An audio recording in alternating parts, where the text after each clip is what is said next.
ৰাজহুৱা নামঘৰ Maligaon B G colony. এয়া আপুনি ভাওনা যে চাব নহয় ইয়াৰে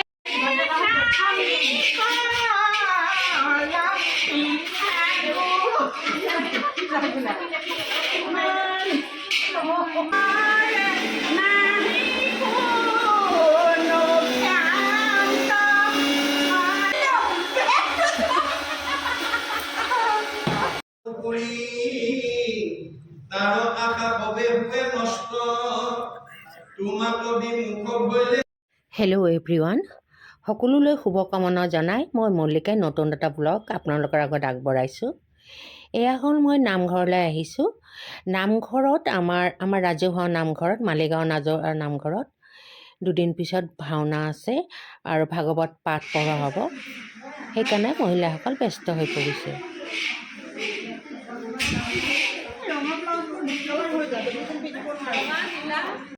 সেইবাবে আমাৰ আইসকল ব্যস্ত হৈ পৰিছোঁ আমি নামঘৰত। একচুৱেলি নামঘৰৰ বাহিৰত, নামঘৰৰ ভিতৰত আমি হেৰি কৰা নাই, কাম বন আমি নামঘৰৰ বাহিৰত মানে আউট হাউচত এটা কিটচেনৰ নিচিনা আছে, তাতে আমি এইবিলাক পিঠা পনা বনাই আছোঁ। যিহেতু আপোনালোকক কৈছোঁৱেই দুদিন পিছতেই আমাৰ ইয়াতে ভাগৱত পঢ়োৱা হ'ব আৰু এদিন হ'ব ভাওনা, মানে দুদিনৰ কাৰ্যক্ৰম। সেইকাৰণে আমাৰ মহিলাসকল খুব আনন্দত সকলোৱে সকলো ধৰণৰ কাম কৰি আছে। সেই মুহূৰ্তবিলাক, মধুৰ মুহূৰ্তবিলাক আপোনালোকৰ আগত শ্বেয়াৰ কৰিলোঁ মই ভইচ মেছেজ আৰু নিদিওঁ ভইচ অভাৰ। এয়া হ'ল আমাৰ আইসকল, ৰাজহুৱা নামঘৰ মালিগাঁও বিজি কলনী। এয়া আপুনি ভাওনা যে চাব নহয় ইয়াৰে এটা ৰিহাৰ্চল চাই থাকক। কিন্তু ভাওনাটো আহিব বাহিৰৰ পৰাই, কিন্তু আমিও কম নহয়।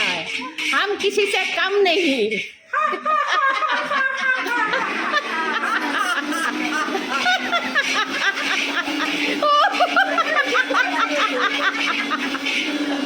হাম কিছি সে কাম নেহি।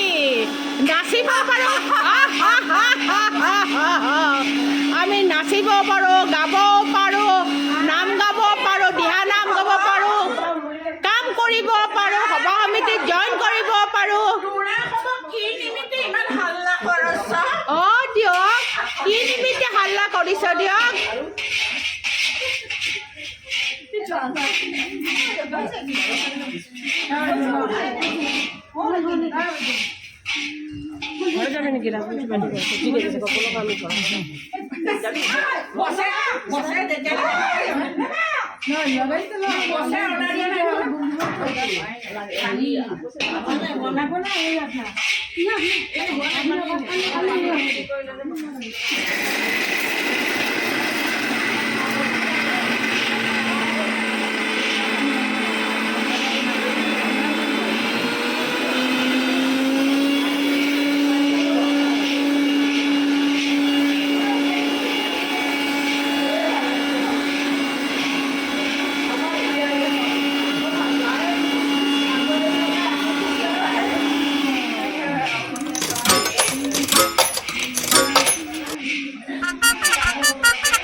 আহো আইসকল আহো।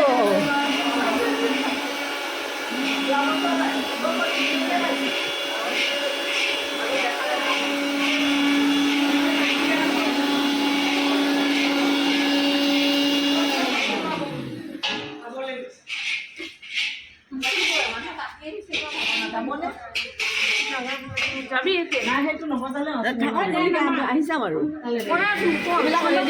আনি হা পিছত আহিম আকৌ ৰেডি কৰালে বনোৱালে।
মাল্টি টেলেণ্ট আইসকল চব কৰিব পাৰে।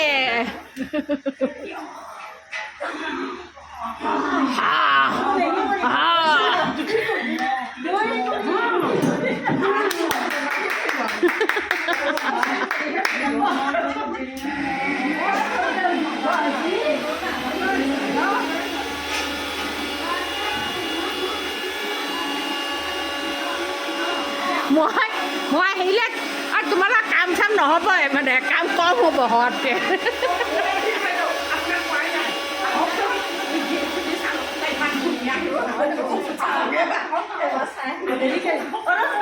ক'ত গৈ আছা?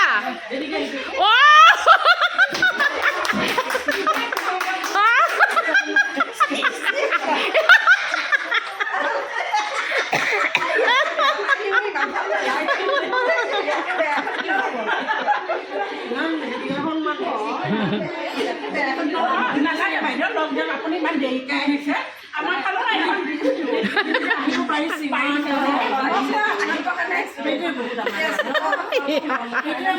তাইকে ধৰিছে।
কেনেকুৱা বোৰ কৰিছে একদম মানে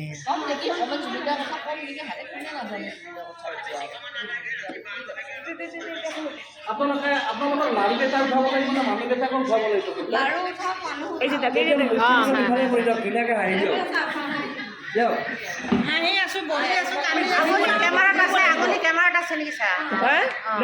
হাঁহি দিয়ক কিবা ক বুলি কিবা ক এয়া আমাৰ বছৰেকীয়া অহাকালি 21 তাৰিখে হ'ব ভাগৱত পাঠ আৰু ছেকেণ্ড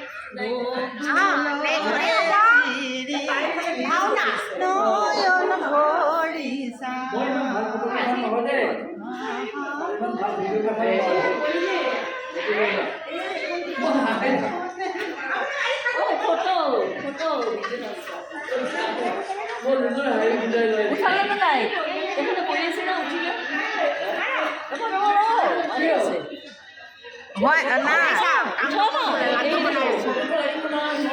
এই যে ফটো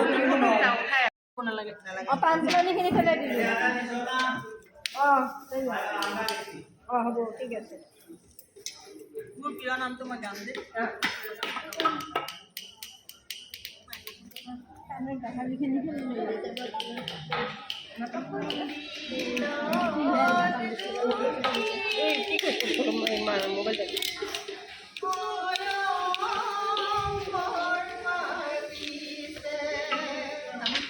মোবাইল চার্জ দিছি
সখী হ'ব তামোল কাট জলদি জলদি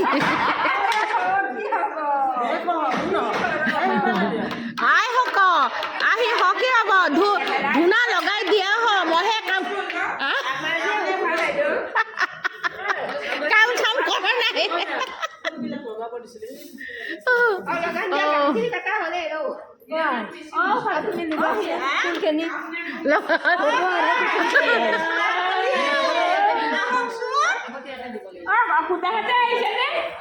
সুদাতে আহিলে এৰি নিদিয়ে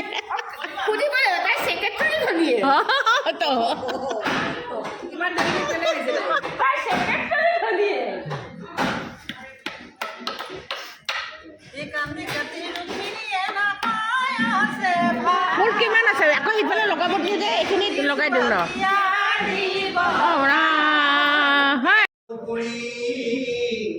তার আশা হবে হুয়ে নষ্ট তোমাক বিমুখ হইলে একো আত সুখ নাই মিছা হবে যত করে কষ্ট আপুনি যিমান কষ্ট কৰি উপাৰ্জন নকৰক কিংবা তেওঁ থকা হৃদয়খনত যদি পৰহিংসা ভাৱ ৰাখে সেইজনৰ মনৰ কামনা কেতিয়াও পূৰণ কৰিবলৈ ভগৱানে নিদিয়ে আপোনাৰ যেতিয়া মনৰ কামনা পূৰণ নহ'ব আপুনি খোলা হাঁহি মাৰিব নোৱাৰা মানুহৰ চেহেৰাও ভাল নহয় কমনীয়তাও নাবাঢ়ে পৰমায়ু নাবাঢ়ে বাইবেলত চলোমনে কৈছে may be heart do it like a medicine A broken heart dry the bone যাৰ হৃদয়ত আনন্দ থাকিব মেডিচিনৰ দৰে কাম কৰিব চেহেৰা ধুনীয়া কৰিব কমনীয়তা বঢ়াব পৰমায়ু বঢ়াব যাৰ হৃদয়ত দুখ বেদনাই ভৰি থাকিব সি আৰু ভিমুখ খাব হাড়লৈকে শুকাই যাব আহাৰে চেহেৰা ভাল কৰিব নোৱাৰে মনটো যদি আনন্দত ৰাখিব নোৱাৰে সেইকাৰণে কপিলে মাকক কৈছে মা তুমি জীয়া মানুহৰ দৰে থাকিবলৈ শিকিবা মাকে কৈছে উপায় মৰা মানুহ আছে মৰা মানুহৰ সংখ্যা এতিয়া পৰিয়ালত সমাজত পৰিৱেশত বেছি বোলে কোনবিলাক মৰা মানুহ সাধুৰ সংগে কৃষ্ণ কথা নুশুনে যি নৰ জীৱন্ততে মৰা সিটো অধম পামৰ আজিৰ দৰে অনুষ্ঠানলৈ আহি মনত ভাল লগা কথা যি নুশুনে সি মনত বেয়া লগা কথাই শুনিব লাগে ভগৱানৰ সৃষ্টিত দুটা এটা ভাল এটা বেয়া এটা দিন এটা ৰাতি এটা পোহৰ এটা আন্ধাৰ গতিকে আপুনি যদি পোহৰত নাথাকে আপুনি আন্ধাৰ থাকিবই লাগিব মনত ভাল লগা কথা নুশুনা মানুহে মনত বেয়া লগা কথাই শুনিব লাগে যাৰ মনটো সদায় বেয়া লাগি থাকে সি জীয়াতে মৰা মনত ৰাখিব কথা গতিকে আমাৰ জীৱনশৈলীৰ চব পদ্ধতিৰ কথা ভাগৱতে কৈ দিছে ভাগৱতত যদি আপোনালোকে সৌভাগ্যক্ৰমে জীৱন্ত অৱস্থাত যদি প্ৰথম স্কন্ধৰ পৰা দ্বাদশ স্কন্ধ আপোনালোকে ভাগৱত পঢ়াত কোনো বাধা নাই দেই মনত ৰাখিব সেয়া গুৰুজনৰ ভাগৱত পাঠ আপোনালোকে শ্ৰৱণ কৰক আৰু সেয়া এটা জনাক মোৰ বন্ধুসকল লগতে মই এই ভিডিঅ'টোৰ পৰা ইমান ধুনীয়া ভিডিঅ'টোৰ পৰা মই বিদায় লৈছোঁ মই মল্লিকাই আপোনালোকক অকণমানো যদি ভাল লাগে লাইক শ্বেয়াৰ কমেণ্ট কৰিবলৈ নাপাহৰিব